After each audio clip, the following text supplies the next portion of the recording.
Welcome to the Screener College Basketball Podcast with your hosts, Mike Randle and Gus Kearns. Welcome back to the Screener College Basketball Podcast, where we continue our motion, our train, our passion to preview each and every one of the 357 Division I college basketball teams. I'm your host, Mike Randle. Follow me on Twitter at RandleRant. Today we have an old favorite here, someone who's provided us great insight on Villanova in the past and can certainly give us a preview here of the upcoming 2021-2022 season for the Wildcats, and that's Joe Juliano. He covers Penn State football, Villanova basketball, golf, my beloved Penn relays, all for the Philadelphia Inquirer. Please follow him on Twitter at Joe Jules INQ. Joe, it is a pleasure having you back on the podcast. How you doing? I'm fine, Mike. Great to be back. So, Joe, I have to ask, and I've asked everyone this, whether it's coaches or the reporters that cover the team, COVID, how did it affect the team last year? Villanova, I laugh, Joe, because I think back to years ago when Jay Wright was on the chopping block and he was worried that maybe he was going to not be able to coach the team the following year. And look at you now, every single year, top five. How did it affect the Wildcats last year in what was another Big East championship? Well, you don't want to, you hate to single out one program over everybody else because, everybody went through the same problems last year with COVID, but Villanova got hit especially hard. Their first COVID outbreak actually came in September, just before their preseason practice was to start officially. And they had to sit out for, it was 2-week quarantine, and then they lost almost another week for cardiac testing to make sure, the kids' hearts were in good shape. Myocarditis is an affliction that a swelling of the heart that is caused by COVID, and they had to make sure that their kids were okay. And then right after Christmas, there was another outbreak. 2 people came down with COVID, and one of them just happened to be named Jay Wright. So they sat out for another couple of weeks, and they returned to practice.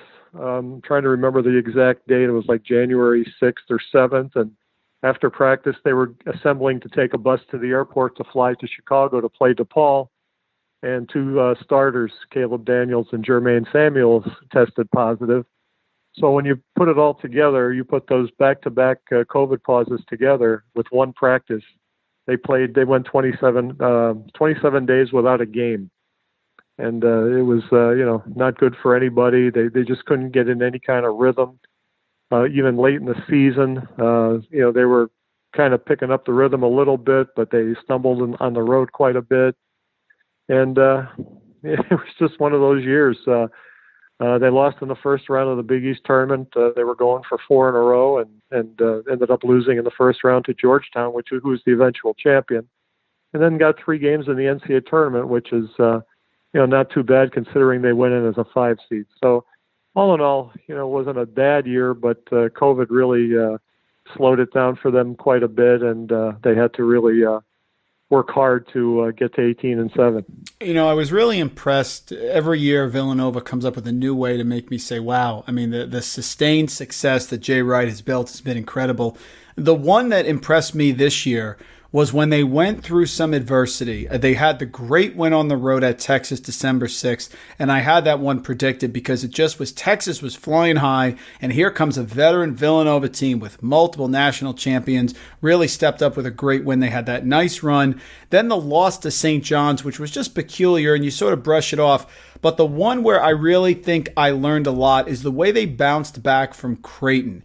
The Creighton game away, it just got away from them. They got blitzed in that game, but they battled. They did have the tough loss to Georgetown in the Big East tournament, but Georgetown was on some sort of Cinderella run, obviously, as you could see. But then again, they come into the NCAA tournament after losing in the first round at Georgetown, and a lot of people, myself included, liked Winthrop in that game. But they handled Winthrop. Then they took care of business against the upset-minded North Texas, and then they ended up really battling with Baylor in a game that you really thought maybe it was going to be tough for them to win. So I think, Joe, resiliency really showed itself on multiple occasions during the season. Oh, yeah. I mean, I think what Jay loved the most about this team was their resilience. Everybody had their own road to travel. I mean, they were all cooped up in a bubble, worried about people at home and and making sure that they were okay. And it was just really a tough time for them. And Jay said several times during the season, he said it's always about team with Villanova, but in this case with the COVID, it was more about the individuals, making sure they were okay, making sure they weren't really getting down because of all the restrictions that they had. Talking about mental health. I mean, obviously it was big in the Olympics, but that's all Jay talked about during the season was mental health, making sure that his kids were okay, and telling them that, hey, if you have to leave for any reason, if you feel like you have to go home and check up on things, he says, you go. He said he wasn't going to hold anybody back from doing, personal stuff if it was needed. So, you had to give him credit for that. Jay is always such a single-minded coach, just thinking about the X's and O's in the next practice and the next game. But in this case, he really, showed compassion and empathy for the kids under his command and making sure that they were okay. Yeah, not only battling COVID, which of course was very real and the effects that we just don't know short and long term, but of course losing Collin Gillespie, like you mentioned. But that sort of leads us into this year with the players returning. And, you look at Villanova last year, if that is their version of a down year, 18-7, reaching the Sweet 16, the NCAA tournament, I hate to think if they're totally healthy and rolling, but they have a good core of players coming back, don't they, Joe? Oh, absolutely. The Collin Gillespie knee injury was, you hate to say it was kind of a blessing in disguise, because nobody wants to see somebody with the heart and guts of Collin Gillespie go down for any reason. But, the fact that he had to recover, had to rehab from the surgery, he really wasn't supposed to do anything until mid-June. And by that time, you would have gotten ready for the combine and having, showing off for the NBA scouts, and then going on little individual workouts to various cities and franchises. And Collin just said after a couple of weeks, he said, well, look, I'm not going to be able to, do much at the combine. He says, let me just come back for another year. And Jermaine Samuels, who was a guy who you figured had some NBA potential, said the exact same thing. So Collin and Jermaine actually orchestrated their announcement together and announced that they were coming back for a fifth season. So that was a big deal for Villanova, and they end up only losing Jeremiah Robinson-Earl, who's a big loss, don't get me wrong. I mean, the guy is just so talented and so versatile and can do anything on both ends of the court. But, when you're coming in with just one lost player after all the turmoil of the year, and I say one lost player. They did lose Cole Swider, one of their top bench players. Went to Syracuse. Entered the transfer portal after the NCAA tournament ended and went to Syracuse. So that's those are the only two losses they've had. But they're pretty well loaded and ready to fight another season, looking for another national championship. No one transferred in. They ended up with 4 freshmen.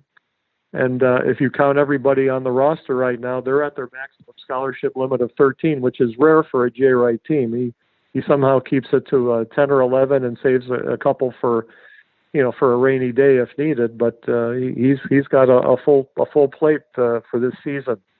But yeah, it was a very stable year. Jay has talked about the transfer portal in the past, and he says the one thing you really have to do is keep re-recruiting your own kids, because sometimes they'll talk to kids from other school who've transferred, and maybe the grass is greener somewhere else. But they've had a very loyal bunch of players that want to play for him and want to play for each other, and that's one of the keys to the Villanova culture. You can argue that, Joe, that them having not lost anyone in the transfer portal really, and besides Swider, and not having anyone come in gives them a leg up, because everyone I've been talking to is talking about assimilating new transfers in. That is difficult, particularly when you're balancing it with freshmen who have expectations of playing time. In Villanova's case, they have a strong recruiting class here with Jordan Longino, who's a 4-star recruit, 3rd best player in Pennsylvania,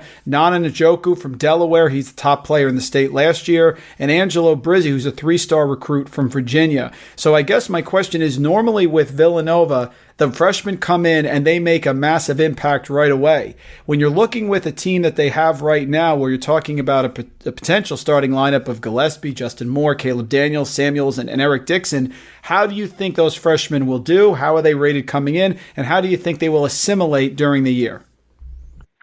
Well, that's a good question because you just mentioned the starting five, and that's a pretty tough lineup to crack, especially when you see the guys they have coming off the bench. People like Brian Antoine and people like you mentioned Caleb Daniels, but Trey Patterson too. Yeah, well, the deal with Trey Patterson is that he graduated early from Rutgers Prep. He's part of the freshman class, but he already has a semester under his belt on the bench, learning, just what it was like to be in this atmosphere. And Jay loved it that Patterson got to look at the Big East tournament and got to experience the NCAA tournament. So he comes in with a little bit of an advantage, knowing what needs to be done. And so he's one of the four freshmen. But to get back to your point, guys coming off the bench, you have Brandon Slater, you have Brian Antoine, you have Chris Archidiakono, who was a savior for them against Providence. Played very well. Gillespie was out, and Justin Moore got hurt in the game.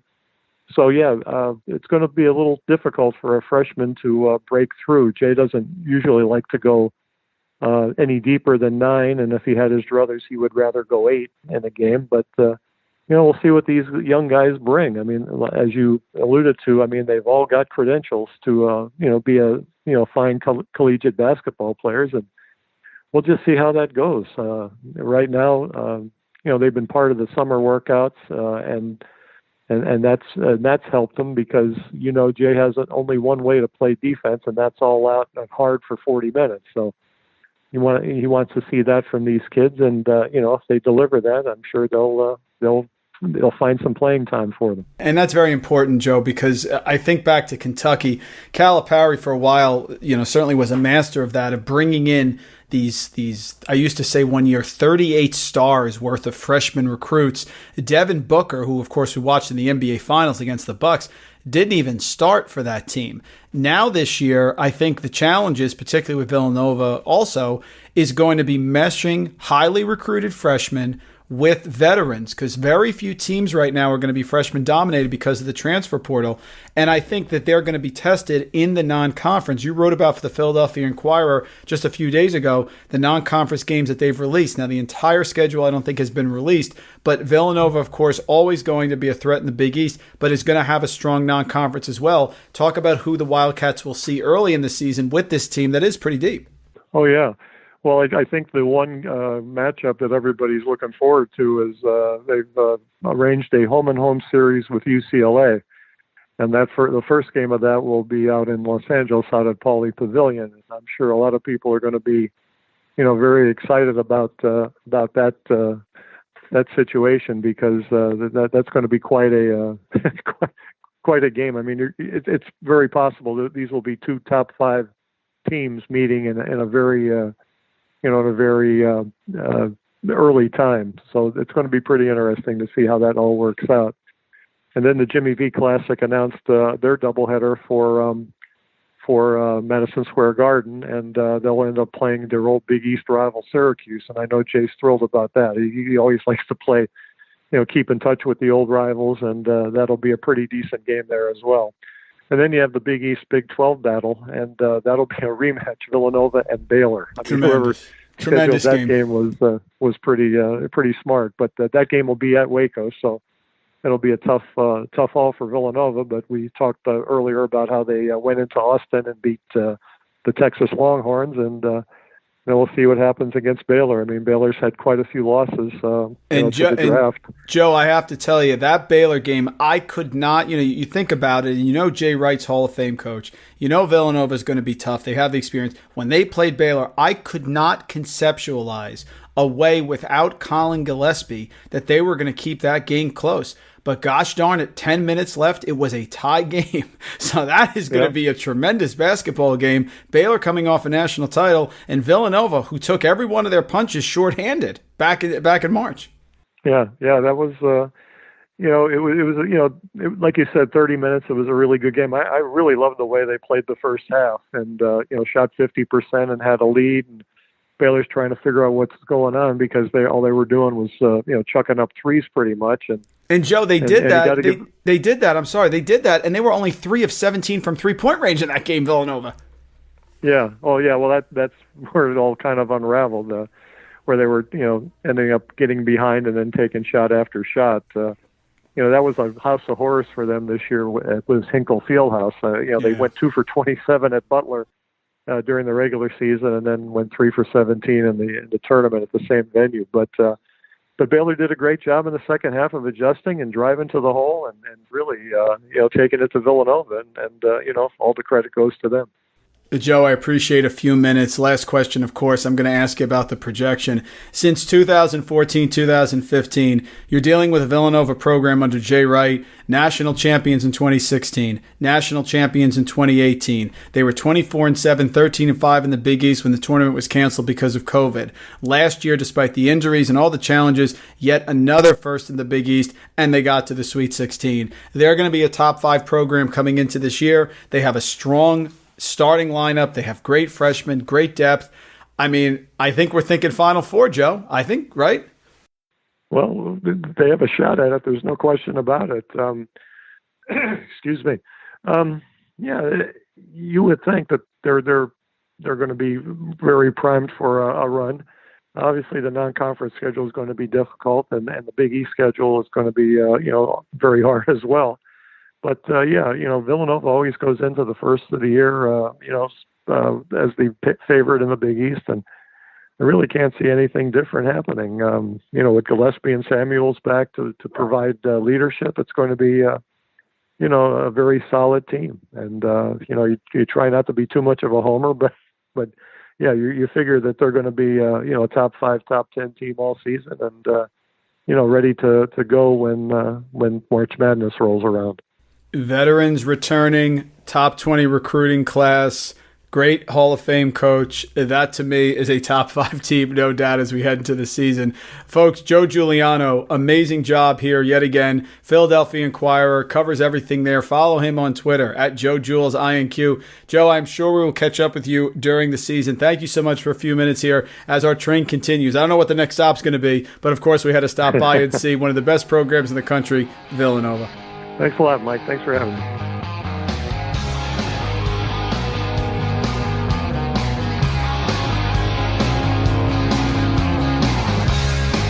I'm addicted to the appetite.